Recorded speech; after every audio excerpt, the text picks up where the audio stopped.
ঈদের 1 থেকে 1.5 মাস আগে জামিনে বের হন এই চোর চক্র। এরপর রাজধানীর বিভিন্ন বাসাবাড়িতে রেকি করেন। নগরবাসী যখন পরিবারের সাথে ঈদ আনন্দ করতে যান, তখনই টার্গেটকৃত বাড়িতে হামলা চালান। চুরি করেন স্বর্ণ অলংকার, নগদ টাকা ও বিভিন্ন ইলেকট্রিক গেজেট। রাজধানীর ইসলামবাগ এলাকায় অভিযান চালিয়ে পেশাদার এমনই চোর চক্রের 7 সদস্যকে গ্রেফতার করেছে ঢাকা মেট্রোপলিটন পুলিশের লালবাগ বিভাগ। রোববার লালবাগ বিভাগ উপকমিশনার মাহবুব উজ জামান এ তথ্য জানান। ঈদের 1-1.5 মাস আগে তারা বের হয়েছে। তারা বললো যে স্যার ঈদ সামনে রেখে আমরা বের হয়েছি। এটা তারা আমাকে প্রাইমারিলি তারা আমাকে বলেছে, এবং এটা আসলে ডিটেইল জিজ্ঞাসাবাদ করেই আমরা জানতে পারবো যে তারা কিভাবে বের হয়েছে, কারা তাদেরকে সহযোগিতা করেছে। গ্রেফতারকৃত প্রথম 4 জনের বিরুদ্ধে বিভিন্ন থানায় 47টি মামলা রয়েছে, যার মধ্যে শুধুমাত্র মামুনের বিরুদ্ধে 22টি মামলা রয়েছে।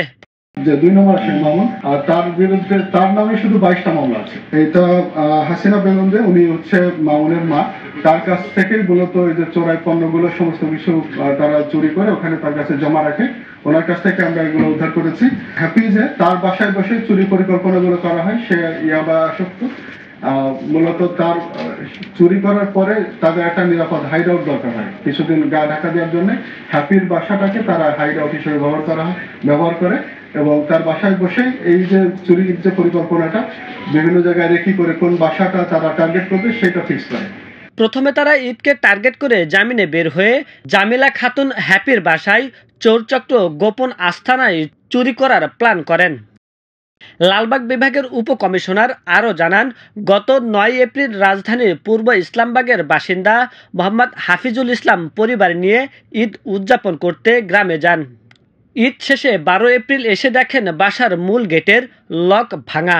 পরে হাফিজ বাড়ির মালিককে নিয়ে বাসার মধ্যে প্রবেশ করেন। দেখেন কক্ষের আসবাবপত্র এলোমেলো অবস্থায় পড়ে রয়েছে।